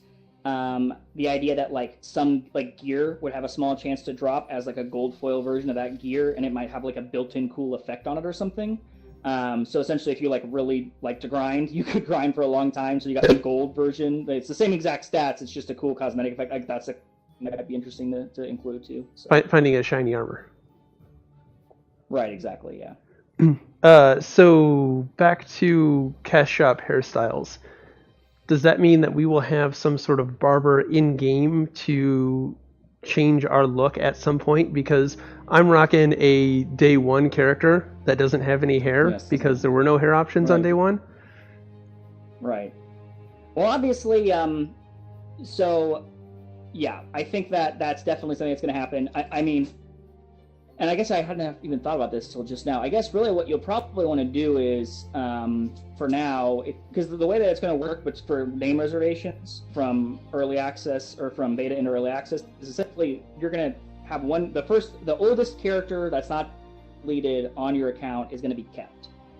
They'll be completely reset from an inventory standpoint, but they'll otherwise be kept. So probably what I recommend you do is, like, when you're done playing the beta, you'll delete make a new Master Shadow exactly want him to look, and that way he's ready to go for the beta, and then when he goes in early access, he'll look exactly like that with your name reserved. Obviously, if you don't do that, chances of you deleting Master Shadow once early access starts and someone making Master Shadow in the 2 minutes it takes you to make a new version of yourself is probably not going to happen, and if it does, feel free to send me an email and I'll take care of it. But Thank you. Anyway, yeah, I guess that was a total tangent. But yeah, eventually there will be an in-game barbershop. If we put out a cosmetic cash shop, I guarantee you that there will be the ability to update your existing character with the new hairstyle. Yeah, for sure. Okay. Server distribution. Any changes since the previous interview? Are you still planning on one mega server or multiple servers? Mm-hmm. Yeah, we're still planning on one server. The current server we have right now, I'm comfortable saying that it can hold up to 1,000 concurrents at a time. During the open alpha, we hit around 250. So I don't, and based on our skills, I mean, it just really depends on how many people show up and want to get on right when we launch. Like, I guess what I'm saying is, like, I don't think we're going to hit 1,000 for a long time concurrent wise, but I could be wrong. But I would be shocked if we did. If we get to the point where we are reaching 1,000 concurrents on a regular basis, then we'll have to make a decision to either change the server architecture such that, like, there are basically shards for every zone, but we're all still in the same big server, so that it's all the same economy and stuff, or we'll have to start a new server. I don't know the answer to the question yet. We'll probably take input from the community. My preference is probably to have just the one mega server, but we're certainly not going to split it up unless we actually have to. So we'll just see what happens. But I don't think we will have to, but we'll see. So. Okay. So we touched on this a little bit before the video started. Random player teleport griefing. It became a thing. It was funny when it was a handful of us. I'm guilty of trying to do it myself. I keep touching the trackpad. I'm guilty of trying to do it myself, only I'm bad at it, so Logan keeps evading. Do you have any plans on preventing that? Because you spoke to the community and it sort of stopped since you put that call out to, hey, stop ruining the new player experience by teleporting them to the Tigers on day one. But once we get a lot of new players in here, I imagine that it's going to come back. So will we have any maybe dialogue to accept a teleport or have to physically interact with the portal? Are there any plans on removing that? Yeah, I mean, basically, if it becomes an issue, I'll put something in. I mean, that's basically my stance on it. And that's my stance on any mechanic in the game. If something's being abused in a way that it's obviously affecting the community in a negative way, then we'll take steps to address it.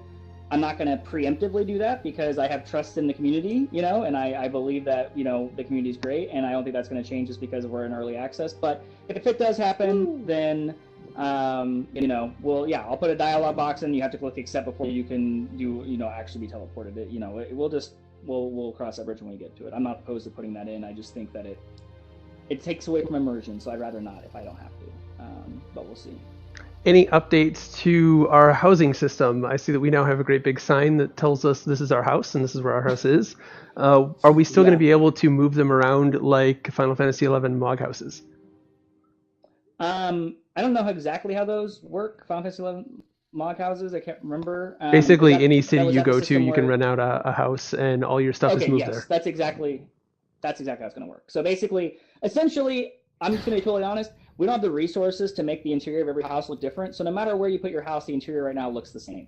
But we will offer the ability to, like, you can keep your house in high step. You can move it to give the city. You'll have a few different locations in the world that essentially you can say, I want to move my house to this place, and then that'll be your new entrance. That's where you'll enter and exit. Right now, the interior won't change a whole lot, though. Long term, hopefully, it might. And I'd also long term add in the ability to decorate your house and get trophies and put them in your house and all this other stuff. So, but for now, it's more like a strategic or I guess social decision. Hoping that was definitely going to be in before EA starts. If it isn't in when EA starts, it'll be in shortly thereafter, because that's one of the Kickstarter rewards is the housing deeds, and obviously I take that pretty seriously. But on the other hand, I kind of like the idea of at least for launch, High Step being the social hub until everyone gets to higher levels anyway. So, but yeah, certainly within the first month, EA at the very least, able to move your house to several different locations. So what does moving your house entail? Is it going to be as simple as I can move my house whenever I want, just talk to a guy, or is there going to be you have to get a housing deed, which you can have them as a Kickstarter reward. They'll be available for in-game currency otherwise, and essentially there'll be a sign outside the house you walk up to, a housing deed. You can be move my house here, and it'll be boom, your house is moved. That's one housing deed. So it better have that exact sound effect too. I've got you on film. Myself saying, boom! Yes. All right, so we talked about the Ranger. Let's move on to the Warrior, the new Warrior shield. I love it. Last I heard, Logan hates it. How do you feel about it? The Ritz Cracker versus the Graham Cracker shield. I like it because it causes you to have to make decisions, and I like anything that makes you have to make decisions. I will say the old Warrior system was never going to work long term, right? It was never going to be possible to have a class that was tanky enough to be able to be the only class in the game that can tank elites and groups of elites and bosses, right? And then on the same hand, give them enough damage that they can solo monsters when they're leveling. If you put those two things all the time, then it breaks the game, which is exactly what was happening with the Warrior, so we couldn't do that anymore. So, that's why there's this system now of you have to make a choice. Your fault. Do I want to be able to solo things and kill them, or do I want to last and live forever but do a lot less damage? The only thing I would consider changing about that is the balance, right? I would consider, more damage or less damage one way or the other or whatever, but I'm very happy with the mechanic itself and the way it turned out. As someone who usually plays a DPS, I like the change. I like the Ritz Cracker shield. This is my buddy. All right. So any other class mechanics changes in the works before EA or before launch? Well, certainly before launch. You mean before 1.0? Is that what you mean? Yeah. Before 1.0 or? Oh yeah, before 1.0. Oh yeah. I imagine we'll be doing lots of rebalancing still.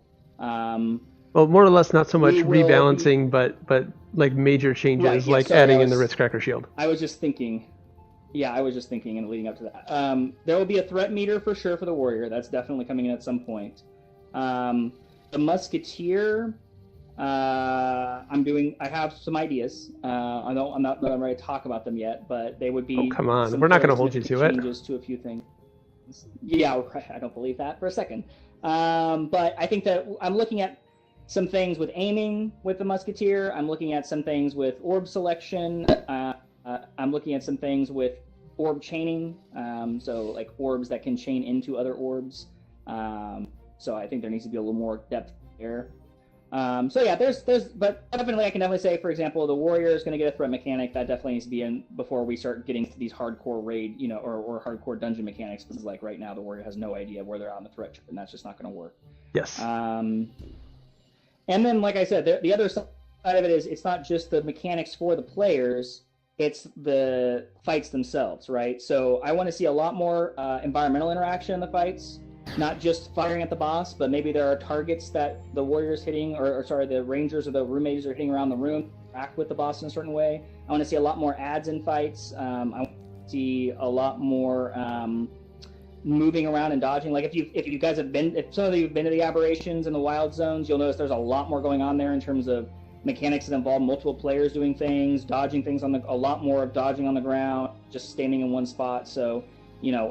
That's the kind of stuff that I really want to add in. I feel like we're actually pretty good on the mechanics on the player side. I feel like what we haven't done a great job of yet is putting enough mechanics in the game that challenge you to use your mechanics in, you know, unique and interesting ways. So that's what I want to spend a lot of time on. I can see that. All right, Death by Pony wants to ask, would you... would like to know how contribution is calculated for loot. So I made a comment on one of the live streams that said that it felt like the more damage you did to a monster, the higher your chance to get loot. And he was just sort of wanting to clarify that because that was just sort of a feeling on my end. Mm-hmm. If you're talking about solo play, it obviously doesn't matter if you're the only person attacking. Group play. Two people who... Okay, group play, if you're in a party, it does not matter because everything in the party is normalized. So, for example, if you and I are in a party and I do 1 point of damage and you do 1,000 points of damage, and actually it's based on aggro, not damage, because like healing obviously generates aggro and that kind of stuff. But anyway, then our chances are equal. Where it would come into play is if I came up to someone who was attacking a monster and it was 3/4 dead, and then I just came in for the last quarter, then yeah, I would have less of a chance than them of getting a loot drop off that monster than they would have. The loot drops are also personal, so like me getting loot doesn't affect your loot at all. They're two completely separate roles. Basically, if like the base level chance to get loot is, and this is not the number, but let's say the base chance is 100%, then like if, you know, me coming in with the last quarter of the fight, my chance might be reduced down to only 25, right? So it's but as long as you're in a party, it doesn't matter because everything's normal. Okay, so me being underleveled with the group, and the reason that I came to that theory was I was underleveled and doing less damage, but was in a group with a couple other people who were the appropriate level for the aberrations. And we were fighting, and they were getting loot left and right, and I got almost nothing like the whole night. So that was sort of why I felt like damage was a contributing factor to loot calculation. It could have just been bad luck.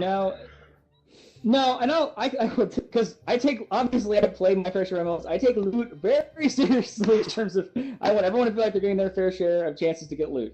So I would definitely triple check that. But the way that the system is supposed to work in theory, and as far as I know it is working, is essentially at the end of every fight, it does a calculation to determine the total amount of aggro done. But when it does that, and then it determines how much of that aggro you have done, and then it gets that's how it determines your percentage. However, when it's determining how much aggro you've done, it also includes all aggro done by everyone in your current party. So therefore, if everyone in your party attacks a monster, by default, you're getting 100% credit for 100% of the aggro because you're getting credit for the aggro of everyone else in your party. Okay. All right. Another one from Blackson Ingo. He's asking about sound design, and again, I'm paraphrasing because this was a little on the caustic side, I'd say. They kind of felt that the audio in Orbus was one of its weakest features, and he'd like to know if there is an audio engineer on the team or if there will be more work put into audio sound effects, simple cues like interacting with your menu or just, you know, with the menu, in general. Sure, yeah. No, I've seen him put that suggestion on the forums too, and that he's absolutely right. There's not a sound designer on the team, and it is a weakness of us. It's purely a, you know, there's a limit to our resources, and that's just one thing that hasn't gotten a lot of love. I'm going to keep working on that. You know, I actually just got some sound effects for the menu the other day. I haven't had a chance to put them in yet, but I'm going to be. I'd like to add in more environmental sound effects like birds chirping and, you know, the leaves rustling and that kind of stuff. You know, those are all things that I would definitely like to add in. So that I think would go a long way. I would agree that it is one of our, I agree that it is one of the weaker. Now, you know, now that the art style has been upgraded, that's one of the next areas that I see that could really use some upgrades. So we're on top of it. So. Okay.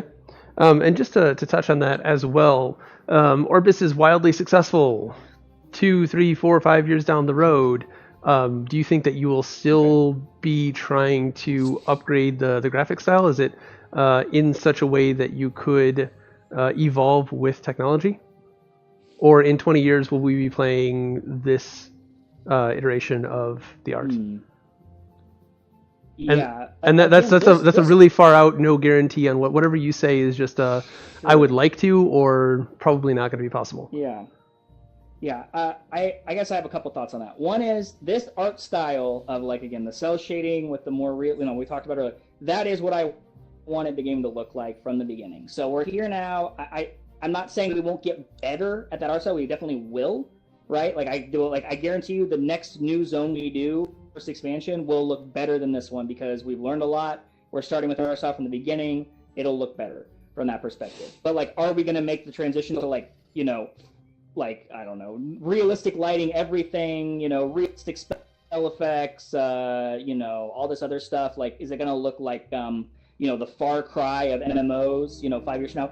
I doubt it, just because, you know, I can't ever see our team getting to that size unless, I mean, barring this being like just the most massive success in the history of VR games, it's not going to happen, right? I mean, So more like Final Fantasy 11 still using DirectX 9 versus using, you know, DirectX 11 or 12 or something. No, we would definitely be on the, yeah.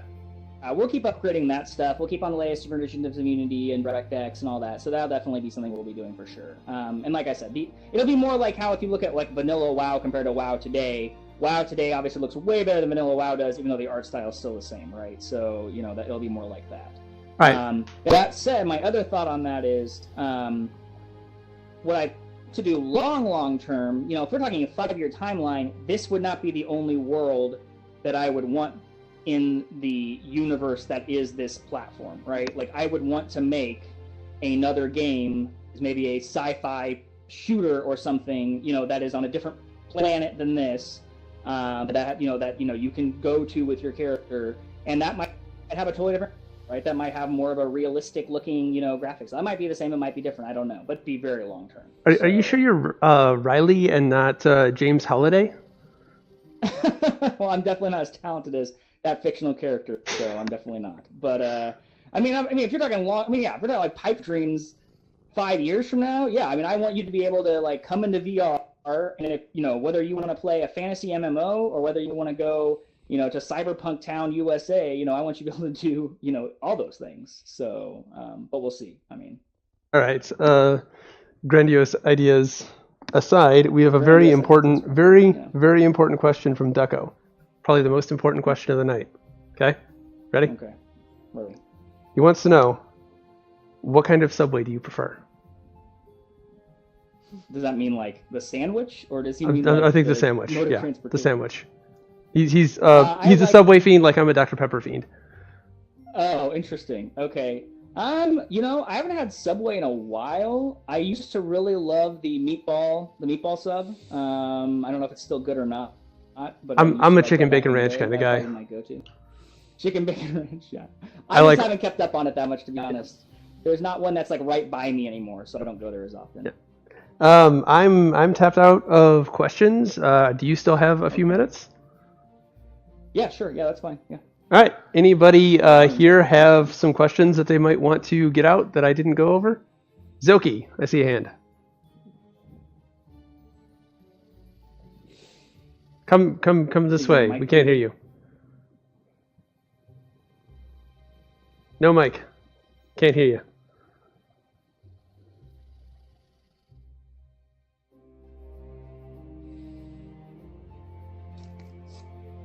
Oh no. Whoa. Anybody else? Sad trombone. Okay. Jesse. Me? Yeah. Yep. Okay. What are your plans for adding some more character customization options? As far as like when you create your character. Right, yeah. Like so hairstyles. You weren't paying attention. Yeah. It's okay.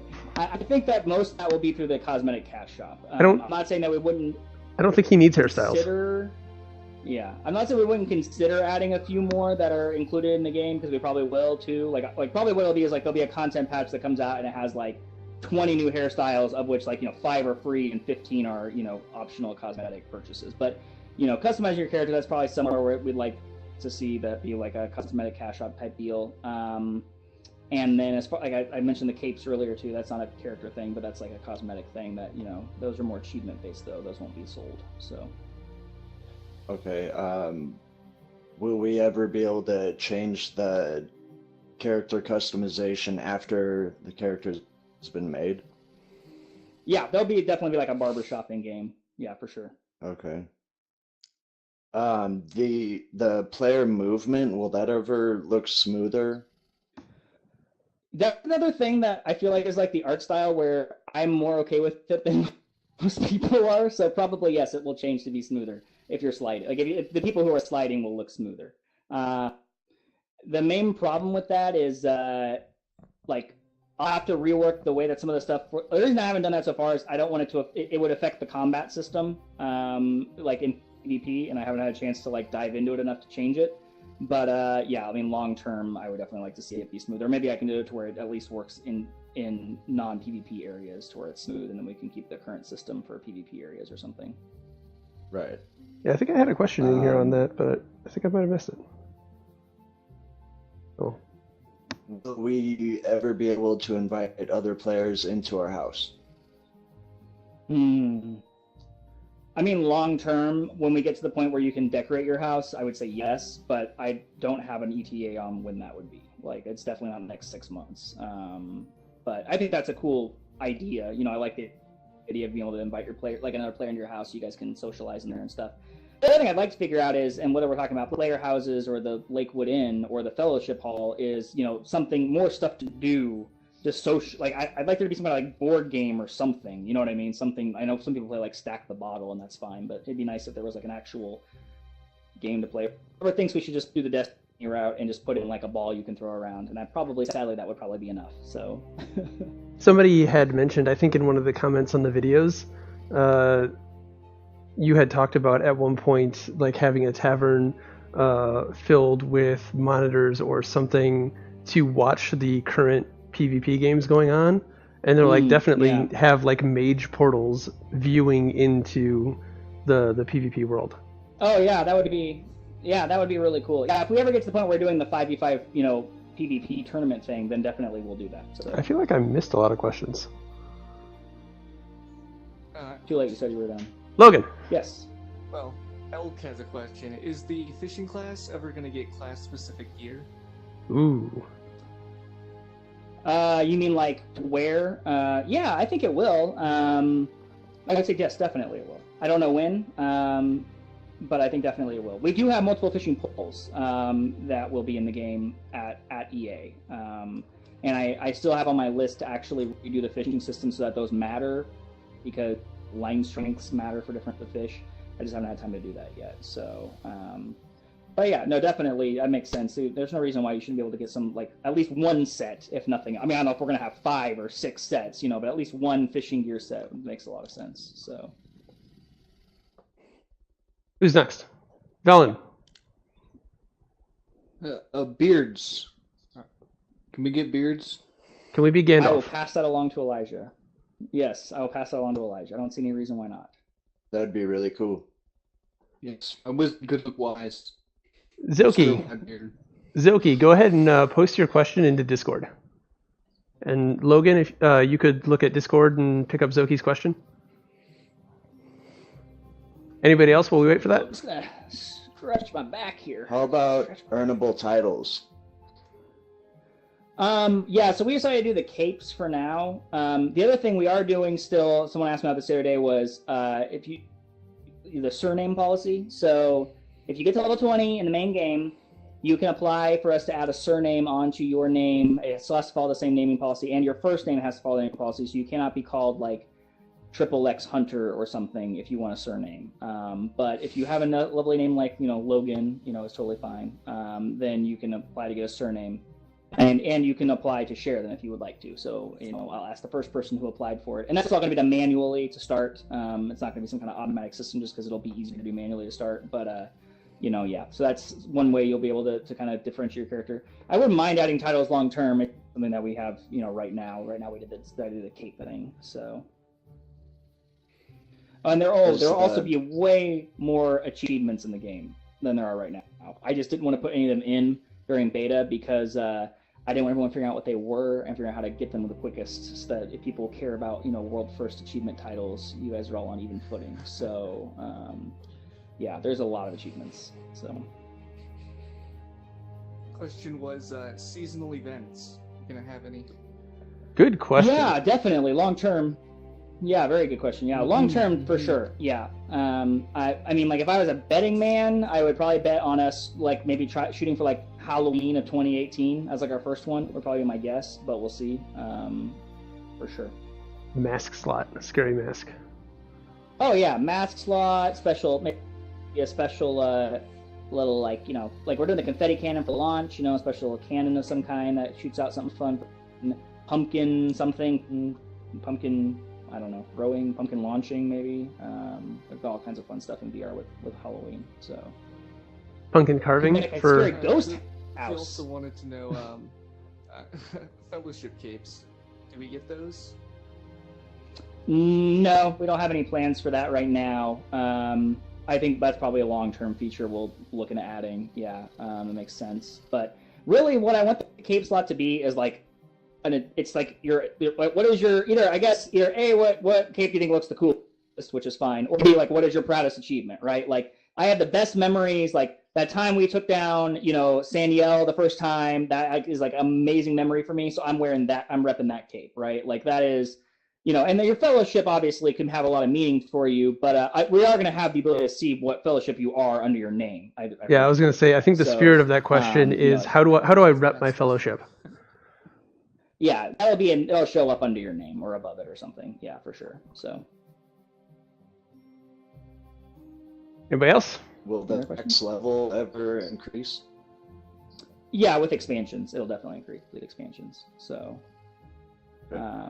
I don't know at what rate. I don't know if it'll be 20 to 25, 20 to 30, what it's going to be, but it'll definitely increase, yeah. We got more? No? You got the creator of the game right here. Throw him some curveballs. Yeah, well, and...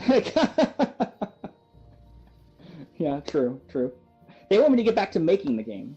That's what they want. They're like, go back and add all these features you're talking about. Why are you talking to us about them? Go make them. Yeah, I guess.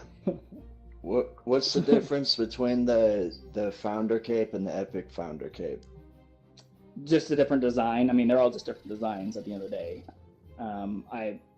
We might have them done. I can see if we can post them. I guess just in case there's anybody who really cares that much about the cape that they want to spend the extra $50 real quick in the next 3 days. But yeah, they're different designs. I think that obviously the Epic Founder one looks a little cooler, opinion or whatever, but I mean, it's all subjective. So, I mean, I think they're all cool. So what are you currently playing in VR right now? What's your favorite game outside of Orbus? I literally have not played a single other game in like 6 months, probably. What did I recently? I recently wasn't even VR. I recently played through Portal, the first one again, because it's like only like 3 hours through, and I needed a break. But I just really the last 6 months has been a lot. Every waking hour is like get this game out the door. So. Anybody got anything else? Well, I guess you're free to go. We had a less lively crowd this time. That's fine. Yeah, no, those are good questions, and I'm happy to answer them. So, yeah, and thanks so much for doing the interview again. I hope it turned out as good as last time. So. Well, yeah, thank you for hanging out and doing the interview. No problem. It's kind of cool. I've never done that in VR before. That's fun. Fireworks spells.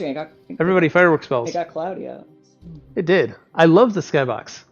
I say that a lot, but I really like looking up and seeing the night sky, especially.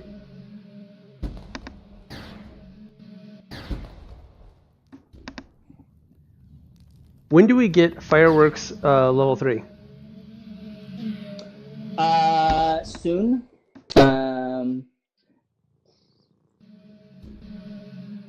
Yes, very, very, very soon, hopefully. Actually, I could just hear the TM on there. My own video. Yeah, hold on. I'm going to take fire my video.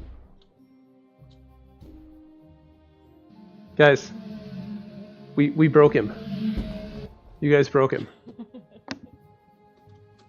Rest in peace. There you go. I was totally not about to get my wand out. Nice video that's going on. I think we might have actually broken him. Who? You. Me? You. I'm broken? Why? Well, your head was tilted sideways, and then you just started walking weird in circles. I took my headset off to turn on my video recorder. Uh-oh. Is that light? It's all going in the... That's the new light. Yeah, that's the new light. Huh, light looks different. This is all going in the trailer.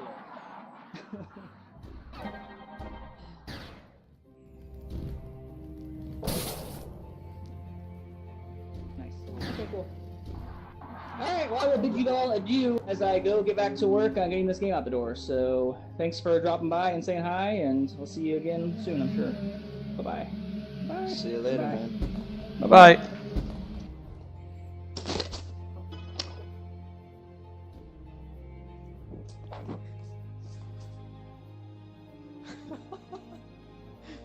Got somebody.